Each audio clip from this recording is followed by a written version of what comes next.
Glyphosate is the most used pesticide of all time. It's used around the globe. We use it in agriculture. We use it in landscaping. It is the active ingredient in what is more commonly known as Roundup. What foods are the biggest assaulters that have the highest amount of these toxins? One thing that always tests very high is anything with chickpeas. So hummus. Is glyphosate used on fruits and vegetables, or are there other herbicides and pesticides that are used on those crops? There was a lot of testing done on oranges. It turns out that they actually are spraying at the base of the tree, and it's picked up through the roots and then lands in the fruit. And that's true for nuts as well. So what is the best rinse to get all the topical surface herbicides and pesticides? What's the best way to do it? So there are different... Kelly, welcome to the podcast. Thank you for having me. I'm so excited to be here and chat about these things. Thanks for coming in studio for me and making the drive out. I know traffic can be bad. I appreciate it. Yeah, it's parking in San Francisco is not easy. Yeah, no, it's not easy. All right, I have so much to pick your brain about.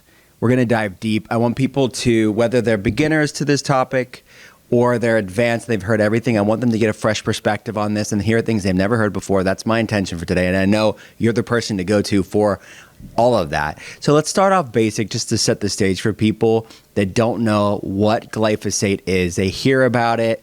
They have trouble pronouncing it, maybe. They know it's not good, maybe, but they don't. What exactly is glyphosate? Absolutely. So it's interesting because I started working on this glyphosate topic about 10 years ago, and really not many people knew about it. And I'm so excited because more people are at least recognizing this name and what is this thing that's being used. So glyphosate is the most used pesticide of all time. It's used around the globe. We use tons of it. We use it in agriculture. We use it in landscaping. It is the active ingredient in what is more commonly known as Roundup. It was originally developed, actually, and some chemists were trying to find some sort of pharmaceutical use for it, but they were unable to do that. But they did notice that it has this amazing ability to bind to minerals, and so it was used as a metal pipe cleaner originally. Well, at some point along the line, they realized this has some really significant herbicidal properties, meaning weed killing. And so Monsanto bought up the patent. They put together this with a surfactant, like a soapy substance, and they launched the product in the mid-'70s called Roundup.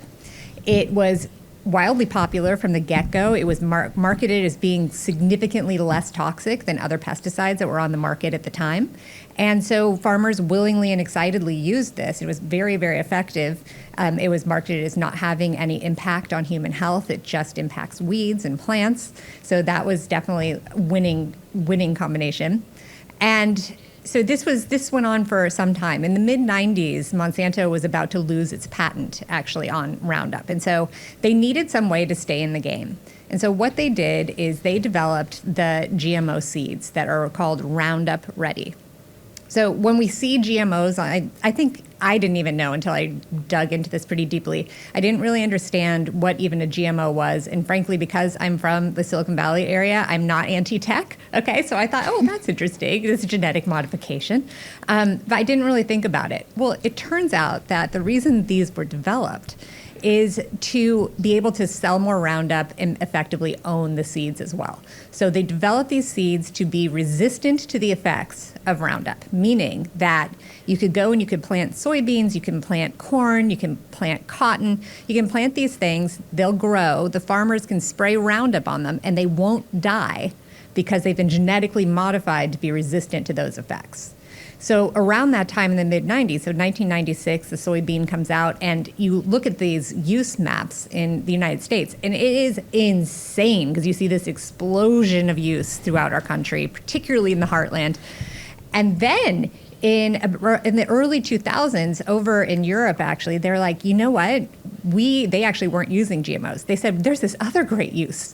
We can use it as a pre-harvest desiccant, meaning that at harvest time, when a farmer wants to go out, it can actually be hard to time the harvest because you'll have a large field.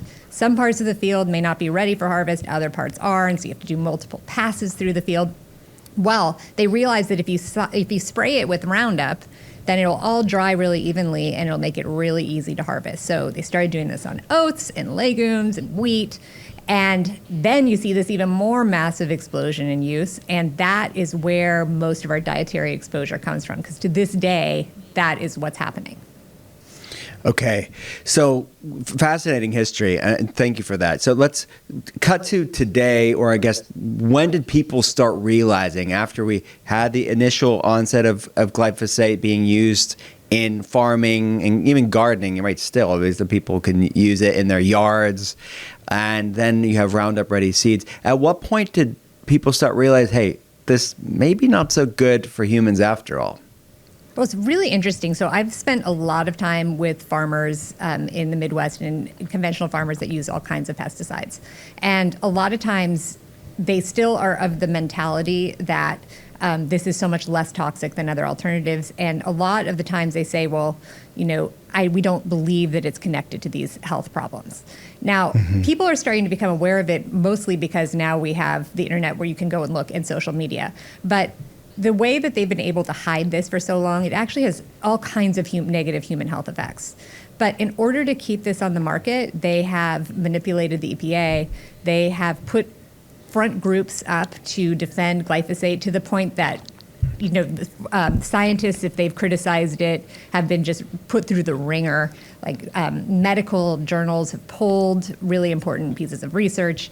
Scary things happen to some scientists, and this is all to manage and contain the message. And for example, there's some really sciencey, it's brilliant actually, it's brilliant marketing, because they put together these really sciencey sounding front groups like Genetic Literacy, there's Cornell Alliance for Science. I mean, that's like, an Ivy League school right there.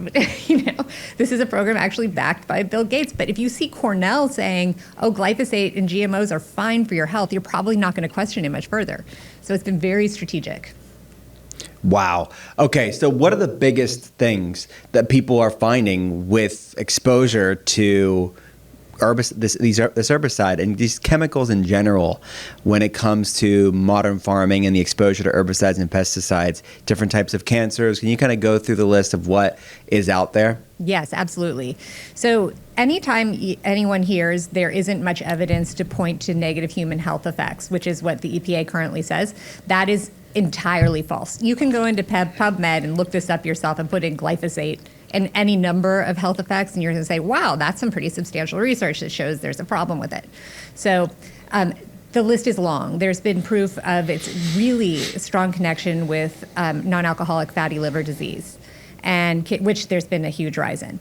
Kidney disease, certainly cancer, infertility, all kinds of endocrine disruption, actually. So PCOS, ADHD, just the gamut. It's almost like all of these conditions that we have right now, there's research to show, and not saying that glyphosate's caused them all, because obviously we have a lot of exposures and things, but this is definitely something that needs to be in the discussion, and it hasn't been able to be. And the cancer piece of it is really interesting, because I actually got my start because I went up to the court the very first time Monsanto was put in front of a jury. And I just wanted to see what it would be like, because this was a cancer case, which is really of the moment and makes headlines, a cancer case of a school groundskeeper, and he developed non-Hodgkin's lymphoma after exposure. So this was the first case that went to trial. And I went and I blogged all of these details because I knew mainstream media wouldn't cover it. The truth is that the International Agency for Research on Cancer looked at all of this independent research to see whether or not glyphosate caused cancer. And this is very different than how the EPA evaluates. I'm using glyphosate, but this is true for all pesticides. It's very different because at the EPA, they really base it on industry-provided research. So they aren't doing their own, they're not like mixing things in the lab and saying, oh, does this cause cancer? Does glyphosate cause cancer? It's not like that. It's that they look at what Monsanto Bayer has provided them and they go with that. So when the International Agency for Research on Cancer came out with this, they were looking only at independent research, and they're like, holy cow, this is very strongly connected to non-Hodgkin's lymphoma. And that was bad news for Bayer, who bought Monsanto in 2018, right when this litigation was just starting. And so that cancer piece is so strong because it had the largest amount of research around it. And so for something to go to court, you have to have just so much research that it's worth your investment as an attorney or whatever it is. And so this happens to be like the largest body of research. Fascinating. How about autoimmune issues? I have a lot of people that listen that have autoimmune issues, are interested in gut health as a general rule. Any studies there looking at the connection between glyphosate or maybe just herbicides, pesticides as a whole, and gut health and autoimmunity?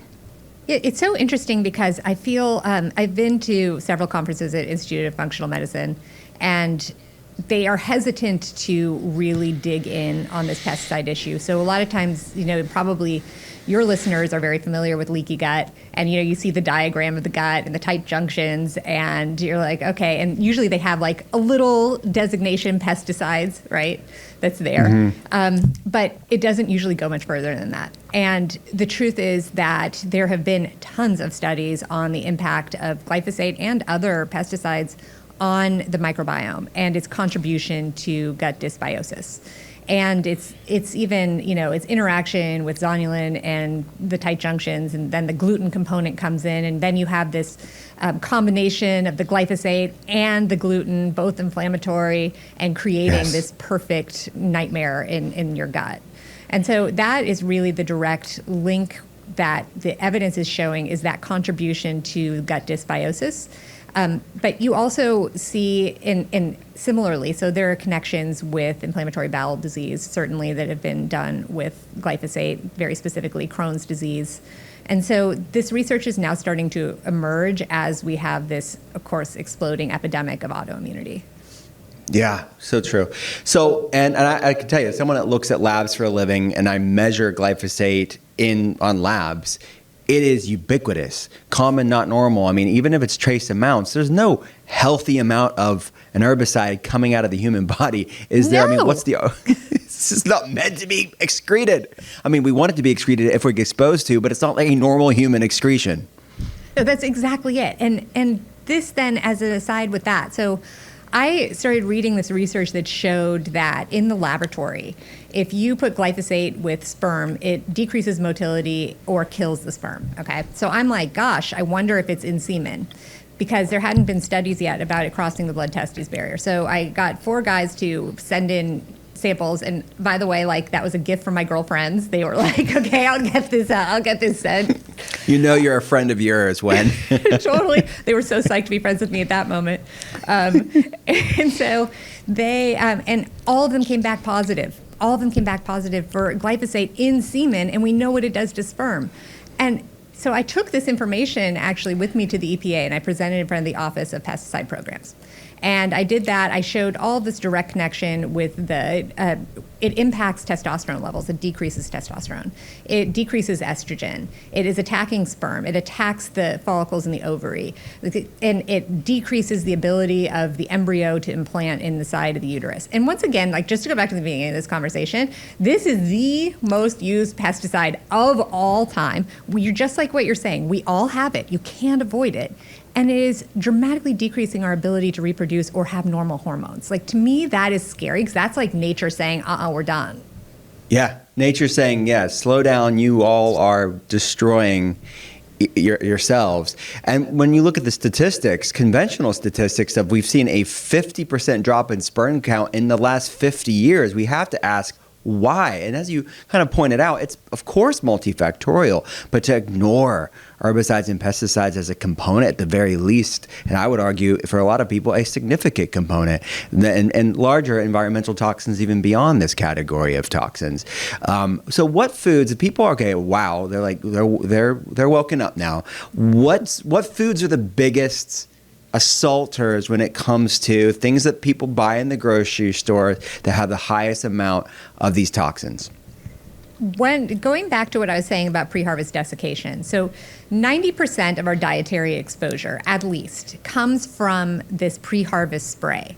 So when you think about things that they would apply that to that's going to be your biggest exposure. So to go back, one thing that always tests very high is anything with chickpeas.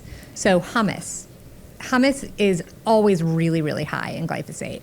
And it's so sad because, you're like feeling like you're making this great decision, right? That's so healthy. And then you're bummed to find out, oh no, actually I'm poisoning myself, And that recently, actually, Banzapasta had really high levels because they were sourcing glyphosate sprayed chickpeas. And actually, just a shout out to them because they have overhauled and just got clean certified, and that was hard to find the sourcing for that. So go and support Banza because they did the right thing. It's amazing.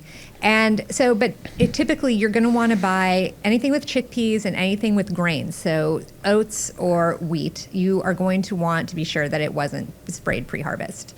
And so that means buying it organically or having some kind of relationship with the farmer, or potentially there's a label that's called glyphosate residue free. And you don't see that much of it. It's not that common, but if you see that, it's like, oh, that's a relief. Now here's the catch. So now companies are catching on to the fact that consumer groups are testing for glyphosate. And so they've started transitioning over to paraquat. Now, paraquat is now used as a pre-harvest desiccant because this is a treadmill, you guys. You get rid of one and forget it, like they have another one right there. Yeah. And Parkinson's is very, very tightly tied with paraquat. And that's now what's being sprayed. I mean, think about the farmers spraying that. It's terrible. And then we're eating it. And it's actually hard to find in the laboratory because the type of technology they have usually doesn't test that low of a level. But it's a toxic chemical again. And in fact, that one is banned in China, but it is a product of ChemChina. So they sell it here. Got it. This is so helpful for people. How about the sort of classic Clean 15, Dirty Dozen? Is that looking at all herbicides and pesticides? Does that include glyphosate? And for people that don't know what it is like, what do you think of it? And is that a good resource for fruits and vegetables? So I do use that for that. Now, here's the problem with it. I actually was talking to the USDA this morning about it because I was going through some of their numbers. So one food that just came up is potatoes, and it was recently added to their Dirty Dozen. And I knew that it was that the potato was really just disgusting, just because it's sprayed with so many fungicides, and they also use pre-harvest sprays. So you go into the USDA database and you can see there are 21 different types of fungicides that are used on this thing, but they actually don't test for many herbicides. And a lot of people will say, well, that's strategic because they don't want you to know. The government doesn't want you to know and have us questioning, well, why aren't you testing, or I don't want to eat that because of those high levels. So they don't regularly test that. And so only in some of those EWG things is that really taken into account. But you can kind of assume and EWG has been doing it forever. So you can kind of assume that in other words, I really trust what they say. I follow that list. I think it's a great list to bring with you to the grocery store and just be thinking about those things. And it's really the only thing out there that's really doing those kind of calculations. And back to the potato, I just want to mention because of the fungicides. So we've all heard about, the resistance to antibiotics. That's a huge problem now. So you have these superbugs. The same thing is happening in the fungal world. So these fungicides we're having low levels of them all the time. And so we're being continually impacted by it. And so now in the hospital, you're seeing a lot of treatment-resistant fungal infections, and that's what's driving that. Got it. So, and then for people that haven't heard about the Environmental Working Group or Clean 15 and Dirty Dozen, can you kind of briefly go over what we're talking about there? Yeah, absolutely. So they go through and they do this, they work with their toxicologists and come up with a methodology to decide what things are found in what weight. They use this USDA data that's collected. And because it's hard, because you and I'm not a toxicologist. I read the research, I'm not a toxicologist. So if I saw a list of tons, hundreds of chemicals, I wouldn't be like, that one's worse than this one usually, because that's very specialty. So what they do is they have their toxicologists go in and they do that kind of weighing about what's a sensible approach to thinking, okay, you should eat this one. Probably don't eat that strawberry because it has so many pesticides, but maybe you can eat this other thing. And they weigh those for you, which is what really clarifies it. And so the Dirty Dozen are things you just really want to be sure you're buying organically. The Clean 15, usually you can get away with going ahead and buying them, even if they're conventional, because as we all know, when you get into the purchasing of organic food, it can be overwhelming, particularly at checkout, because it can be really expensive. So it's kind of a nice list to go and look and think, okay, where am I going to spend? Right. And obviously, you mentioned the highest crops with glyphosate. We're talking about soy, grains that are non-organic. Let's go to the fruits and vegetables real fast. Is glyphosate used on fruits and vegetables, or are there other herbicides and pesticides that are used on those crops? Yeah, typically they are not used very much on them, but this is the catch, though, and this is why with a lot of fruits I still buy organically, because there was a lot of testing done on oranges and orange juice specifically, actually. And so you think, why is the level of glyphosate so high in orange juice? Like, you couldn't spray it like that and the tree would die. Well, it turns out that they actually are spraying at the base of the tree, and it's picked up through the roots and then lands in the fruit. And that's true for nuts as well. So there are times like that you may not have a lot of other things that are sprayed on the outside. But the problem is that with glyphosate, it is a systemic herbicide. So it goes into the fruit. You can't wash it off.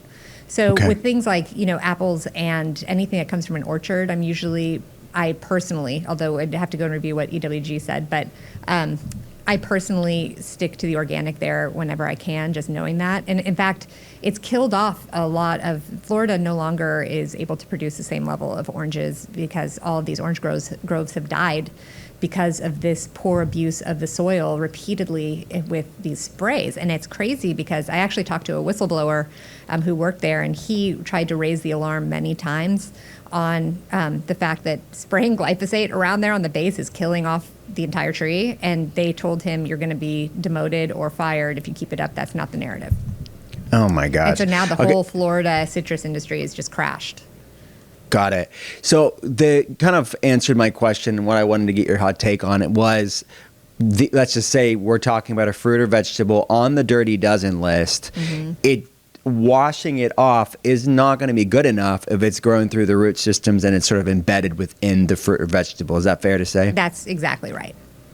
Got it. But there are a lot of contact herbicides, fungicides, and insecticides that it is important to wash, and that will lower that level for sure.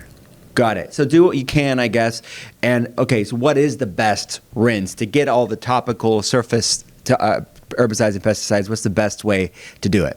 So they're different, and you could go online and find what the proportions are, but people soak in baking soda. That's a great way to do it. I have a scrub brush, and I scrub with my filtered water, and I brush things off.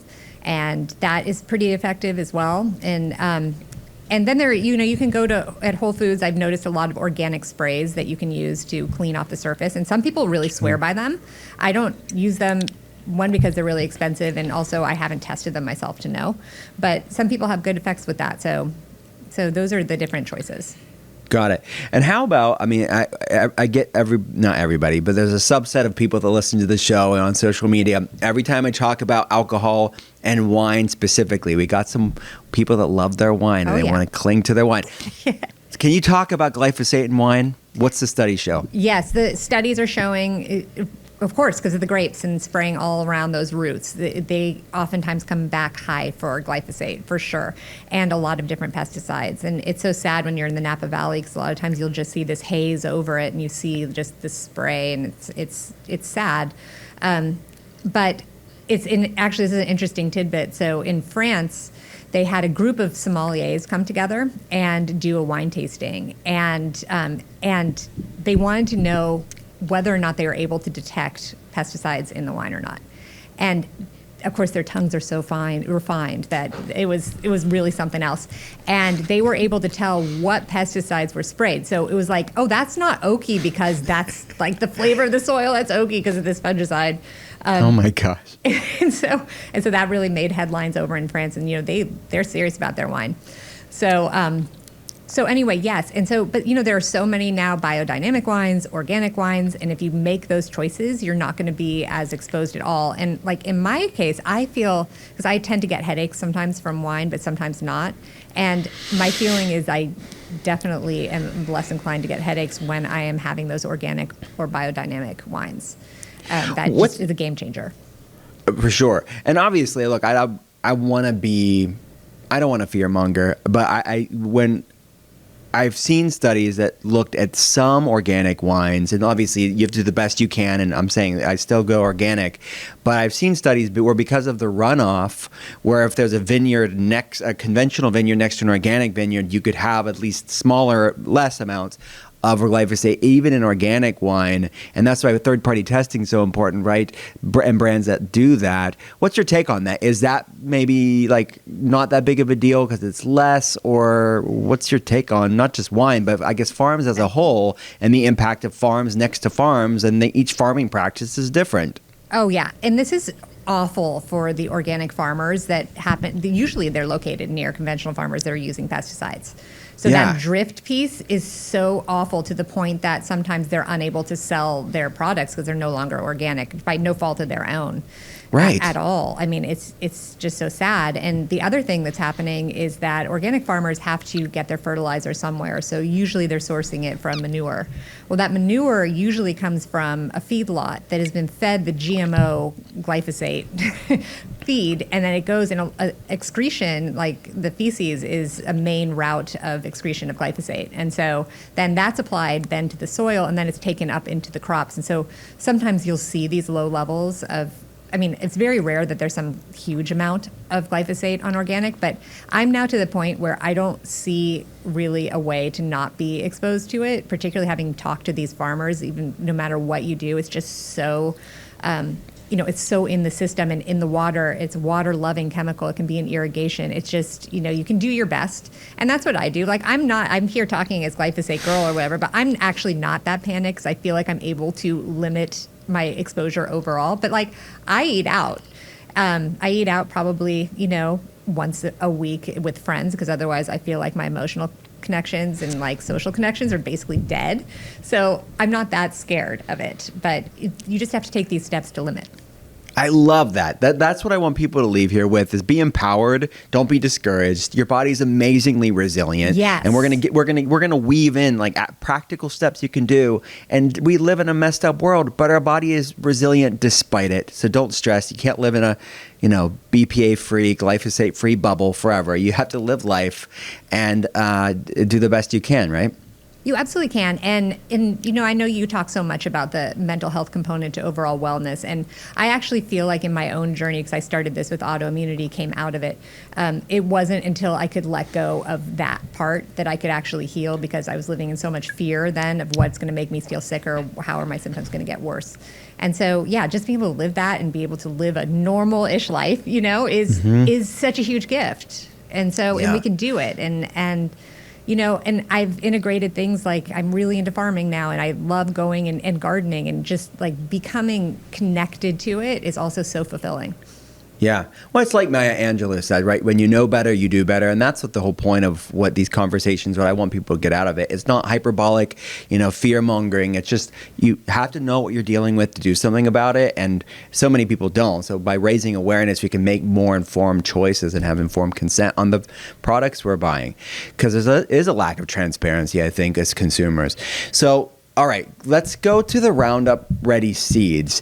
We'll talk about the active ingredients of glyphosate, but what about the actual Roundup Ready seeds? Is there a problem with that as well?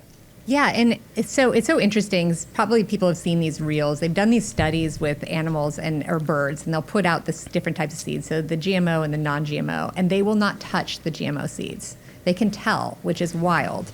And there have been some feeding studies. There have been studies on the Roundup Ready system, so including the seed, that have been done by a scientist actually he's in France, and very concerned about this. And it had some really, really horrific tumors that were grown in the rodents that were tested.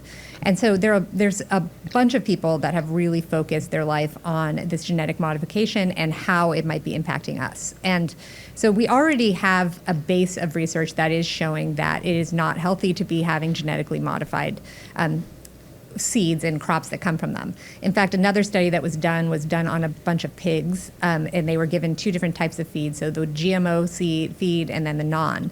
And the stomachs of the GMO-fed pigs were extremely inflamed, and then the other ones weren't. So that's enough to tell us that probably we don't want to be eating anything that's GMO derived. Unfortunately now, rather than learning from that, what's happening is there are a lot of CRISPR modified products that are going to be coming on the market here soon. And there is so much money behind it. Like, venture capitalists love this for some reason, because it's still this narrative of we need to do this genetic modification in order to feed the world. And that's just crazy. And also, I would add that fertility is going down. So I don't know about this feed the world situation. It's a decreasing population. So, so these things are coming out, and, and a lot of times they aren't labeled. And so you're just going to need to keep your eyes open as these emerge. I think that there's some romaine lettuce that recently hit the Whole Foods market, but there's been a lot of pushback on that. So whether or not this actually succeeds is questionable. But if we learned anything from that first round of GMOs, we don't want to be consuming it. Mexico said we're not going to consume it, told the United States just last year, we're not going to be consuming or we're not going to be importing your GMO corn. It's a staple for our food and in our population. And the United States forced them to continue taking it. Oh my gosh. So, okay, the lack of transparency all around. You're walking through the grocery store. Is there any way to tell? Like, I mean, other than organic is really, I guess, the only way to for sure know, or is there any other top tips to know if something's GMO? Yeah. So to know if something's GMO, so you can go to the back now of any label and you will see it will say bioengineered or derived from bioengineered ingredients, and that's GMO. So if you look at the package, you're going to see that. Greenwashing, different term, right? That's right. I know. They couldn't say GMO because that's too inflammatory. Yeah, bioengineered. It's a nice spin. Yeah. It's so frustrating. At Whole Foods, anyway, you're going to see, actually, there was bioengineered was labeled actually at the bottom of some corn recently. I was like, oh my gosh, and this made the rounds on Instagram. People are like, why would Whole Foods be bringing in? No one wants that. So in general, usually sweet corn that you're going to buy in the market is usually not GMO. I can't say it all the time isn't, but a lot of times it isn't. And so that's good. But yeah, you're right. Without the transparency and the labeling, it's really hard to know unless it's organic. Now, packaged goods. So this is an up and coming area that everyone should have their eye on in regenerative farming. So regenerative, now this is confusing. So now we have organic, right? And so now we're going to add regenerative to the mix. And what's so cool about regenerative agriculture is that it's soil first. So it's healing the biome of the soil. It's making it so that the food that grows in this healthy soil is super nutrient dense. And so then what you're getting at the end of the day is so packed with the phytonutrients that a lot of agriculture right now just is unable to provide. So this is a new area. They're increasing acreages of farm. And now there are some labels like Regenerative Organic Certified, Regenified, Real Organic Project. When you see the regenerative around, you can feel good because those farmers, by and large, particularly the one that's organic, but even the other ones that aren't, they are making these steps to improve their soil, which means that they can't be spraying the same amount because the soil doesn't like it either. So you're going to typically have a lot less in terms of pesticide exposure if something is regenerative. And this is an area that definitely, over the next 5 years, you're going to see popping up on labels because a lot of brands are really excited about it. I love it. So why, maybe this is a simple answer, but why is Whole Foods even, are they splitting hairs and saying, well, it's a different form of GMO? Because I thought one of their tenets was to not carry any GMO. Is that a myth? Oh my gosh, yes, it was. In fact, they made this huge promise that they were going to discontinue all GMOs and all that. It was like headlines. Right. And then when it sold to Amazon, suddenly that story changed, and now you see a lot of things sneaking in there that really you would never expect to have seen. A lot of bioengineered now, I don't want to use their green one, GMO items are ending up there, and it's so disappointing because it's really different than the original mission for sure. Right. And then we had to go back to Mexico. What did the United States do to Mexico? They force-fed our GMO corn to them? Okay, this is so bad. I get so embarrassed as an American when I hear these kinds of things because we bully these other countries to take our poison. Right. Right now, our USDA is going around the world selling our really great beef that actually is, lot-fed, GMO-fed that the other countries don't want. It's embarrassing. So Mexico said they actually wanted to phase out glyphosate entirely because they felt that it's so connected with cancer, they don't want it in their population. And so they had kind of made an announcement around that, and the United States like was grumbling about it because, it's totally safe, they say. But they really tried to put their foot down around the GMO corn because they were importing it. And so they made this announcement, and the United States said, oh, no, you're going to keep on importing it. And meanwhile, like, think of this opportunity. If Mexico is importing our corn and they don't want it to be GMO, it would have been this huge opportunity to transition some of the fields in the United States because that's a new market. Stop the GMO, right? And so it was actually really disgusting. So it became this international panel met to decide whether or not Mexico or the United States was in the right in terms of trade agreements. And so then the argument was, oh, GMOs are perfectly safe. And then Mexico said, no, they're not. And they published this very tall, research-based, amazing document. I've never seen anything like it, of all of the potential health effects from GMOs, which is something actually you guys can find. It's available online. It's fascinating. And so it went to this panel, and no, they lost. They lost. And the United States just strong-armed them and said, we're going to make you pay if you cut off our corn imports. So, oh my gosh. And it's just terrible. Yeah, we did something similar to France back in the day. It was actually, I found it in WikiLeaks, where we were saying that we're going to make France pay for not taking our chemicals in our agriculture. Like, we do this. And it's it's just like unbecoming. It's so embarrassing. And I'm certain that they look at our country, they're like, do you see how unhealthy they are? You really want that? Right. I mean, when you talk about nation states, this isn't like a woo-woo topic. This is nation states take a stand on these things, and they're being bullied and coerced, or whatever through trade. Yeah. Okay, so what's the argument for glyphosate? What's the argument for GMO? Because I want to get the other perspective on this. Like, what is their angle? I think it's mainly feed the world, right? Is that the main angle? Yeah, and so there are a lot of different activists out there that say we need to ban all of this and quickly. That actually would be catastrophic, in my opinion, because the truth is that our entire agriculture system is built now on this fragile house of cards that you need all of these chemical inputs in order to, as I was saying, the soil is not healthy. You need these chemical inputs and fertilizer to be able to grow food now on most of our agricultural lands here. And so the thought of, even you can talk to organic farmers, the thought of ripping these chemicals away right now is just a no-go. Like, it would be catastrophic.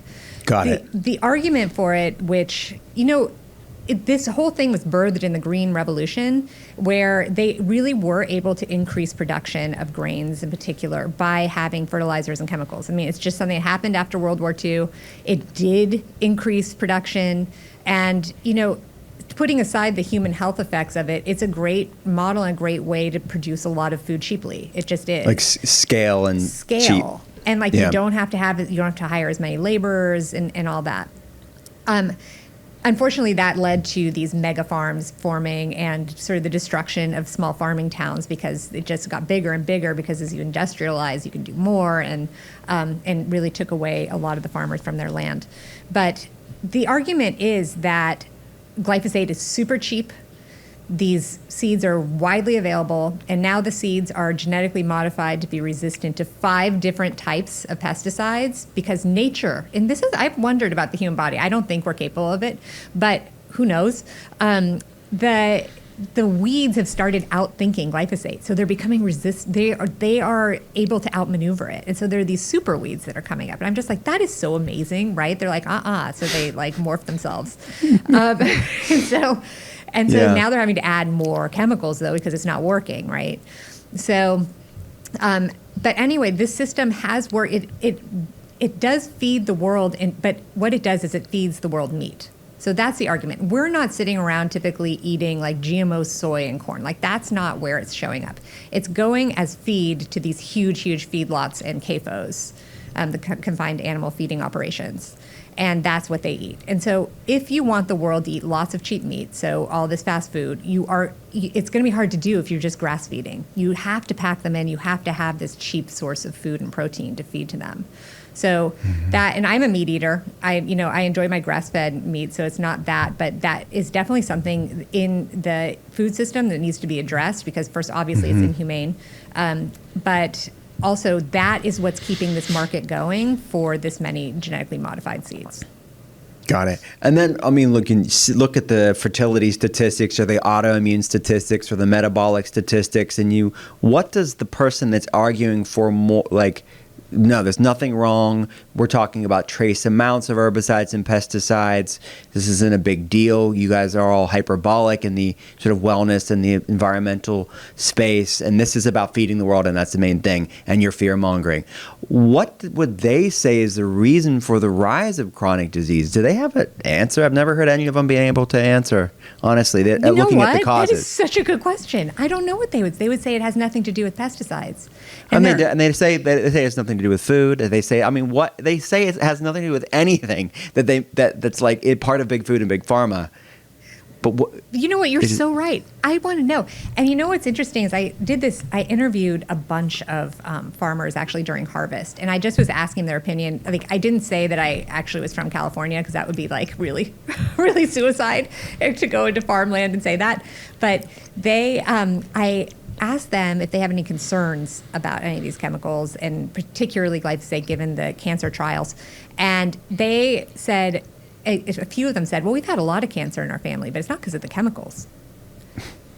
And wow. So, I mean, if they're saying that, then it's like, oh no, like they have full trust that the EPA wouldn't let us be exposed to this, right? And you're so right. There are all these, like, the people are saying it can't be that. That's crazy. It's just tiny amounts. But of course, like with everything else you talk about, is this bioaccumulation and small doses over time that accumulate on top of everything, and then it's a problem.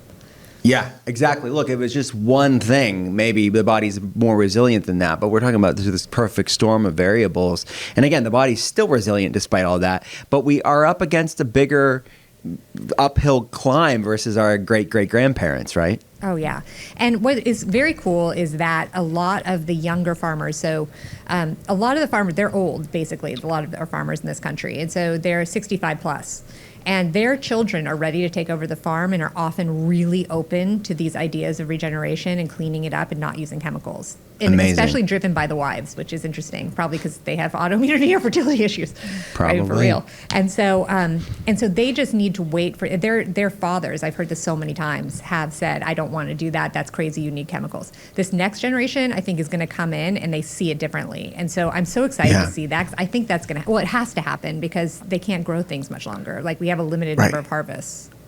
Yeah. Can you talk about that? Because that is some sobering statistics. The state of the soil today and the amount of harvest we have left if we don't do something different. Oh, my gosh. Okay. So it is absolutely terrifying. And to lay the groundwork, by the way, Putin in Russia he is very, very agriculture forward. And I know the soil scientist he hired, he went over and he was working with the soil early on. Monsanto came and said, hey, use our GMO seeds. And he told the scientists that our whole country will be sick if we start growing those. That's crazy. Okay. So now that brings the conversation of national security. So they still have this soil. They're able to grow food, feed people. We have only a certain, there are different estimates, anywhere from 30 to 50 more harvests left in our country because the soil is so depleted. And for those who know about the microbiome and the importance of the bacteria and how it's functioning, it's the same exact thing in the soil. And so these chemicals are killing the bacteria in the soil that keeps the soil alive and not just being dirt. And you see now, and when there are these storms and it just rinses off and washes off all of the topsoil, throughout North Dakota is losing its rich topsoil, which is where that biome is that makes our food healthy and everything alive and wonderful. And so it is an enormous national security issue. And unfortunately, the USDA continues to, and they just did it again, even under Maha, giving tons and tons of subsidies only to chemical agriculture. And if you don't do that chemical agriculture, then you cannot receive the subsidy. So there's this really deep entrenchment right now in of the chemical companies just owning the conversation. It seems like no matter, and this isn't just under Trump, this has just been along the line for, the last 30 years. Mm-hmm. Okay, this is so important. You mentioned Maha. That was on my list of things to talk with you in front of millions of people about it, because you and I have been part of the movement, supporting wins whenever there were wins, and we were on stage together actually at HHS when they announced the phasing out of the artificial food dyes. And you and I are also going to be when we're out on the front line like that on social media specifically, people say, well, what do you think of the EPA doing whatever they're doing with herbicides and pesticides, or whoever? So can you kind of set the record straight on that? Because it's this weird time, this sort of like politicization of what we're doing. Health should be a human issue and not a partisan problem, but it is complex, and we're not going to agree with everything on everyone, everyone on everything. But let's just start there, I guess. What's your take on HHS maybe doing some good things, but then you hear about herbicides and pesticides and other problems in other departments within the government? Yeah, and oh my gosh, it's really wild on social media right now, because I think, as you're right, as people that have been, putting their eggs in that Maha basket, right, and frontlining it, when you see these things, it's bad. It's uncomfortable, because it looks like, you maybe were supporting the wrong side, and you have the people coming on saying, "Oh, you're a fool. Like, what did you think was going to happen?" All that. Yeah. Okay, but I think probably most of us that went along with Maha, we live in the world of optimism and belief and hope and change. And so my feeling right now is that HHS is knocking it out of the park. Like, I think that I have no regrets supporting RFK Jr., and I think that, like, his hands are tied and he has to move slowly, and that just seems very hard. But I have no regrets there.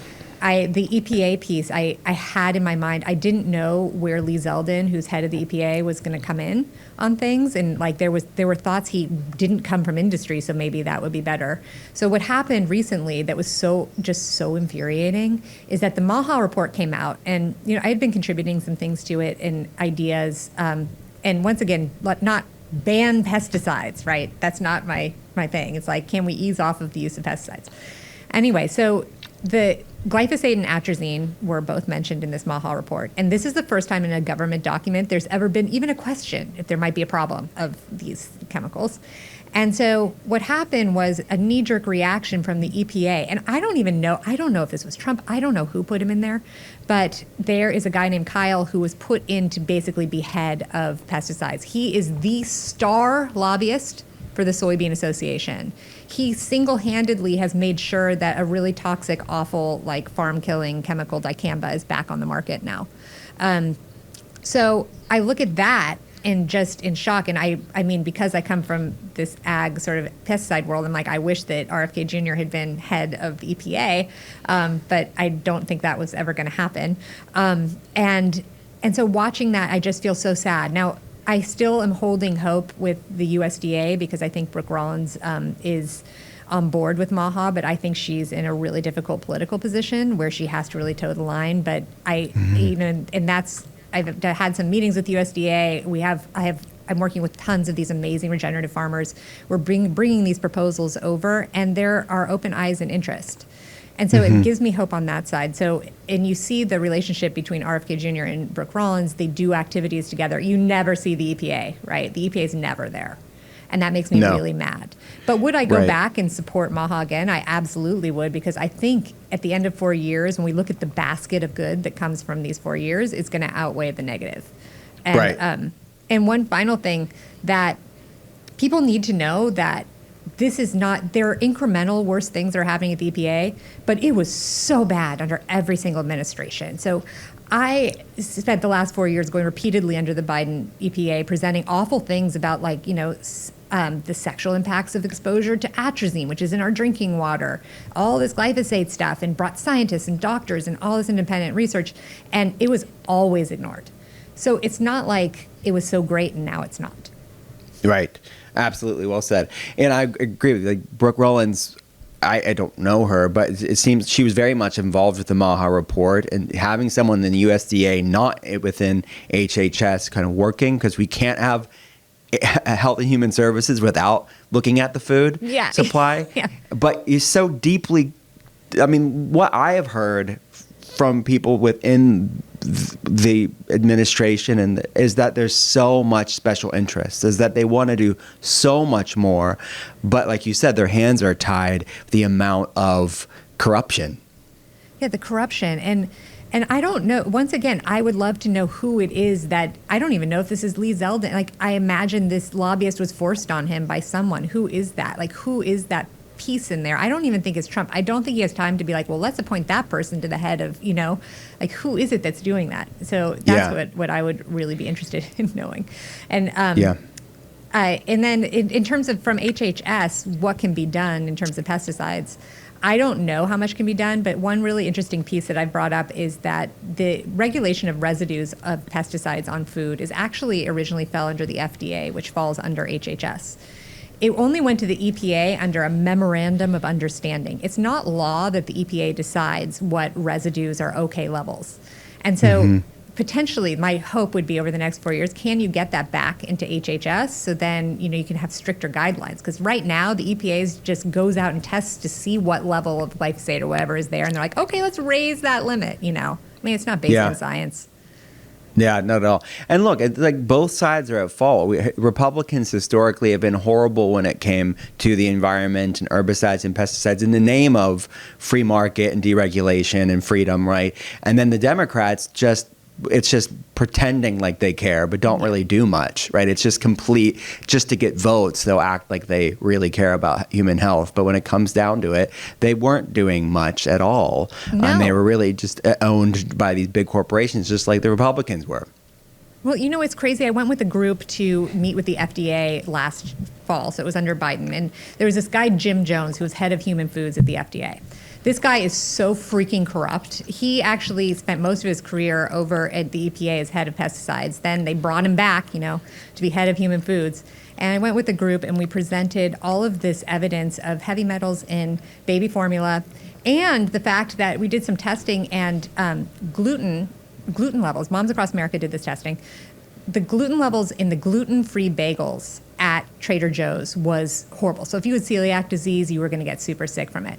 So that's just that's a no-brainer that the FDA should be like, oh, you should take those off the shelves. They didn't do anything. They ignored the entire thing. And this guy just sat there acting like he was listening to us and just moved on. So, the way that Democrats talk as though they really care, I just, maybe the constituents do, but not those in power that are owned. Not at all. Right. And how many decades did they have to do anything? And I feel like you look at what Bobby's doing within a few months. I mean, they couldn't do in decades. Oh, exactly. And it's so frustrating seeing people think that it's just because it was time. It's like, no, it wasn't time. It was the Maha movement. It was Bobby getting in there, someone had to care enough and not just say things to get votes and then not really care. I mean, totally. Yeah. And look at this. The recent act that was passed through some sort of budget committee, right, that was for protection again, it was protecting pesticide companies. Can you talk about that? It was voted along party lines. Like the Republicans voted for within this committee, within Congress, voted to protect these pesticide companies. So obviously, they're not Maha in the least. Okay. But what's your take on what's happening and fill people in? Oh my gosh. So I've been working on this for so long. So, this is going to make you guys crazy. So for those who know about the vaccine liability shield, there's a lot of stories where you can't sue basically if you get vaccine injured. They put a protection around the companies, so that led to them being even less responsible in their manufacturing. So really, when you think about a liability shield for any kind of corporation, that's crazy. That is what company should really have a liability shield so you can't sue if you get injured? So ridiculous. So going back to those cancer trials I was talking about, what happened is that the argument that glyphosate causes cancer is so successful that now Bayer is on the hook for about $16 billion of settlements. That is going to bankrupt Bayer. So Bayer's stock price crashed. The Bayer came out with this their corporate strategy to impact the litigation and to get it under control, basically. So their plan was to change the law so that they can't be sued anymore. And so I remember reading that. This was a few years ago. I was like, you can't change the law so you can't be sued. What? That's crazy. This is a German company, right? Oh no. So they put all this money into this big plan to pass liability shields in states and federally. And it passed actually recently in Georgia and in North Dakota. And so just so we understand what this means if you get sick, anything, Parkinson's, you get ALS, you get cancer from exposure to pesticides in those two states, you can no longer sue chemical companies. Okay? The governors Insane. signed that into law, and it is so disgusting. And they say that it's pro-farmer, and it absolutely is not, because farmers are on the front lines. So then they make this push federally because they're like, oh, great, we had these wins. Now's the time. Let's go. So they slid this wording into an appropriations bill. So that's a spending bill in government, into the House version. And it effectively, and it's so beautifully worded that, it's sliding past even what the Congress people even know it means. You need lawyers to tell you exactly what this means. But effectively, they will not allow the EPA to update their label, even if negative health effects are found. So this means, in the case of glyphosate, Bayer could say, oh, you know what, we just looked at some research, it does cause cancer. We tried to tell the EPA that it causes cancer, but they can't and won't change the label. So it's not our fault, it's the EPA's fault. So they're transferring that liability over to the EPA so they can no longer be sued. This is true not just for Bayer, but for ChemChina and all chemical manufacturers, most of which are foreign. So this is what's happening right now, and it's a crisis. And it did pass through the first levels of the House. Now it's going to go to a House floor vote at the end, or at the beginning of September, most likely. And just like you were saying, it's not just Republicans. This was a vote on party lines, and actually it was really terrible because Maha really cares about this issue. And so I don't know what those Republicans are thinking. In fact, one of Congressperson Simpson is his name. He got up and he said, all these Maha moms are calling, but they just don't understand. They don't understand what the wording is. They think it's a liability shield. And I can tell you how many people have been gaslit medically, okay? So when you see that, oh, you just don't understand. You're like, I understand. Like, that just was super enraging for a lot of people. So so now as we go forward, there's going to be a huge, huge push, and anyone who's interested in doing this, I would love any help, to be calling Congress people and explaining to them what this is, and to vote no on the spending bill as long as it has that in it. Got it. Great tip. So who do we, I guess we call our congressman, congresswoman, and what's the specific act? Like, what do we... So it's the House Appropriations Bill. So you want to say, please vote no on the House Appropriations Bill as long as Section 453 is included in it. And Section 453, okay. It's Section 453, that's the wording. Okay. It's a pesticide liability shield. And there's some scripts that you can find. I can give you my website, maybe you can put with this later. But yeah, we'll put it in the show notes. And I also have a campaign called stoppoison.org where you can go and sign up directly, and then I'll send you calls to action, including scripts. Because just so you know, like, the first time that I went and was talking to like congressional offices or whatever several years ago, I was really like self-conscious and nervous about it, because it's like, what am I even saying? I'm not an expert on this topic. I just know I don't want this. And so, getting that courage, like digging down and just realizing it's fine, because the truth is you're not going to likely talk directly to the congressperson. You're going to talk to like an intern or a staffer there, and they're not going to give you a grilling about what exactly is that. So just the more numbers of people we can have calling or emailing, the better. Absolutely. And I think it is, we're living in such, I think, a political health, environmental transition time where it's this realignment, right? And I think you have a lot of independent-minded or Maha-type people that are working within the sort of Republican apparatus, because it's a two-party system and will work with whoever's going to progress things. But then you have these sort of corporate Republicans, traditional Republicans, that are still supporting these industries that are destroying our health and our environment. Oh, yeah. And, I just really am excited to see the Republican constituency starting to really pipe up about it, because I think that there is this disconnect. Like, those Republicans, if they think that it's going to be the same going forward, it's not. Like, something really dramatic changed in this last election. There's going to be a lot more demand, and they're not going to hold their seat if they continue to support that. Like, people don't want to be sick anymore. Yeah. Absolutely, and I think that's the larger wellness world was like dislodged during the pandemic, and they're kind of homeless but are working within systems. But I agree with you; it's shifted the constituency, and what do we want? What do we want out of our politicians? It's looking out for the American people, not corporate interests. Yeah, absolutely, and that's high time. Yeah, this election showed that. But yeah, yes, I sure. agree. Once again, anytime something isn't that narrative, and then the comments pile on, I'm like, okay, we're just making little incremental shifts. We're getting better and better. Yeah, exactly. My friend, I could talk to you forever. But before we go, the end of the podcast, we do Your Art of Being Well. First question is, what's the worst tasting healthy food that you eat? You do it for health benefits, not for taste. So there's an ionic magnesium that just sits really well with me. It just tastes so putrid that no matter what I put it into, I have to just like hold my nose and just take it down. And I've tried all kinds of magnesium. I'm like, dang it, this one's the best one, so I have to do it. I love it. Is it like a liquid? I'm assuming it's a liquid. It's an ionic liquid, yeah. Okay. Does it like taste like sulfury? What's it taste like? It's not even sulfur. It's just like, I don't know, if you had like a really bad vodka or tequila that just like was a little bit rancid. It sounds miserable. It's really miserable. I wish it wasn't as effective as it is. That's funny. Do you take any other supplements? And if so, like what are maybe 2 out of the box, lesser known supplements that people should know about? So I just started like a few months ago on colostrum, which is probably your people know about, but it's new to me. I am seeing great effects, like particularly in my GI system. And I had this hair growth come back that's like right here that was tiny baby hairs. And I was like, oh my gosh, and that's the only thing really I've shifted. So I'm excited about that. I'm going to stick with that for a bit. And the other thing, once again, you have your people are probably like taking amazing things that are much more unique. But I also am big into quercetin now, ever since COVID. Love it. You know, perfect. Great mast cell stabilizer, flavonoid. Yes. I love it too. We're exposed to all these things in the environment. We gave some practical tools throughout this conversation. What are any other ways to specifically support detox pathways? Mm-hmm. The main thing you can do in terms of pesticides, of course, is just stop the intake. And if you're testing your glyphosate levels regularly, let's say, but probably you're not because it's expensive to do. But there have been various people who have tested it along the way.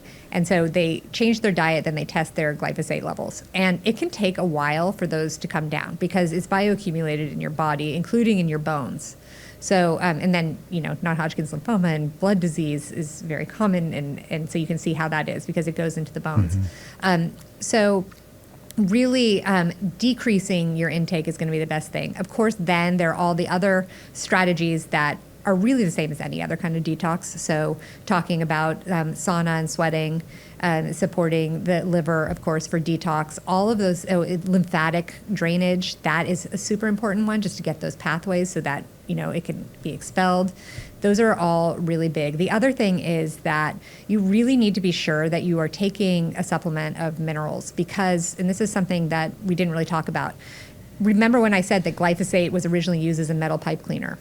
Mm-hmm. Well, it actually binds to metals and minerals. And so it is in the soil, it binds to minerals and makes them bio-unavailable to the crops. So now we're eating these crops that don't have the minerals in them. And I look around and I'm just like, I can see why we have so many mental health disorders because you need that zinc and manganese and all those mood stabilizing minerals that aren't in our food anymore. And so making sure you have those so that your body can actually operate to expel these pesticides is such a big, big piece of it, I think. Yeah, for sure. Any specific mineral like humic, fulvic acid, do you have like a specific one that you like? Or so some people really swear by the fulvic. I actually don't take that at this point, but some people swear that it's a great way to detox from glyphosate, and I think it might be. It's just I haven't needed it. So that's definitely an option. And of course, with any of these things, you don't want to be staying on them forever if you don't have to be. Although I would say with the zinc and magnesium, you should stay on it because until we change our food system or you move to Europe, like you're going to be nutrient deficient. Yeah, right. Which is like the age-old like variables to consider. Like is people that have food sensitivities here, but then they go on vacation. Then you really open it up to, stress plays a part of it. When people are on vacation, they're less stressed. But I largely think it's what we've done to the food supply. And what makes you wonder, like, is it the gluten or is it what we've done to the gluten? 100%. That's the question.